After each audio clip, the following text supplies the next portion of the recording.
রাতে কি করো? আমি খিচুড়ি করি। এত রাতে, রাত 11টা বাজে আর তুমি খিচুড়ি রান্না করতেছো এত রাতে? আরে এমনি মন চাইলো কিছু করি তো খিচুড়ি করতেছি। কি কি দিচ্ছ খিচুড়িতে? বেগুন, টমেটো, এই যে। আল্লাহ, এতগুলো সবজি, অনেকগুলো খিচুড়ি হবে তো তাহলে। তো কালকে খাবো। দেখেন আপনারা, রাত 11টা বাজে ও এখন বসে বসে সবজি কাটতেছে খিচুড়ি রান্না করার জন্য। কি বলবো, কি একটা পাগল মেয়ে আমার। মিষ্টি কুমড়া নিচ্ছে, বেগুন নিচ্ছে, টমেটো, ধনিয়া পাতা, আলু, কাঁচামরিচ, পেঁয়াজ। আর একটা বাদ দিছো। আর কি নিছো? দেখো ঠিক মতো। ও সাজনা দিলে তো ইয়া হবে বাবা। কি হবে? সাজনা তো না না না ঘেটে যাবে, তখন তো আঁশ হয়ে থাকবে সাজনা দিলে। না আমি সাজনা তো সিদ্ধ করার পরে দিব, একদম লাস্টে। তুমি বুঝবা না। আচ্ছা ঠিক আছে, তাহলে আমরা ওয়েট করি ও আজকে কীরকম খিচুড়ি বানায়। খিচুড়ি খাওয়ার জন্য ওয়েট করবো আমিও। তাহলে আমিও আর ঘুমাচ্ছি না, দেখি খিচুড়ি কয়টায় হয়।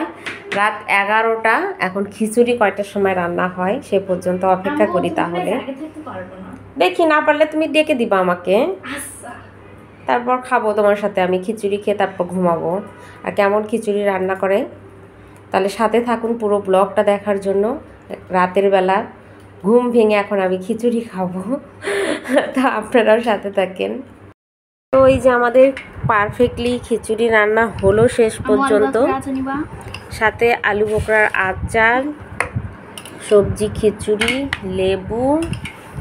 আর রাত অলরেডি আমাদের 12টা বেজে গেছে, আর 12টার সময় আমরা খাচ্ছি। রাতটা তোমার অনুভূতি কি? রাত 12টায় তুমি রান্না করলা খিচুড়ি। ওর আসলে 11টা সাড়ে 11টার দিকে খেতে ইচ্ছে করছে খিচুড়ি, যার জন্য রান্না করলো। আর আমারও খেতে ইচ্ছে করতেছিল, সেই জন্য আমি আর না করলাম না। তো এখন খেয়ে দেখবো কতটা টেস্ট হয়েছে। তো তার আগে আমার হাতটা একটু ওয়াশ করতে হবে, একটু পানি ঢেলে দাও। না আমি তো বের হইনি, এখানেই দাও লেবুগুলো, এখানে দাও। তারপর খেয়ে আপনাদেরকে রিভিউ দিব সত্যি কেমন হয়েছে। আমি নিজে বসে শেয়ার করলাম না। ও তো নিজে রান্না করছে, আমি আসলে কিছুই করিনি খুব একটা। তো এই যে অসম্ভব সুন্দর হয়েছে। সাথে দিয়ে দিয়েছে একটু ধনিয়া পাতা, সেটার ফ্লেভারটা আসতেছে। তা আচার দিয়ে একটু খাই। সত্যি কি বলবো, অনেক সুন্দর হয়েছে। তো আপনাদেরকে মিস করতেছি, আপনাদেরকে সাথে নিয়ে খেতে পারলে খুব ভালো লাগতো। আর অনেকটা আছে রান্না করেছে, সাথে দিয়েছে সাজনা। তো সবাই ভালো থাকবেন, পরবর্তীতে আবার কথা হবে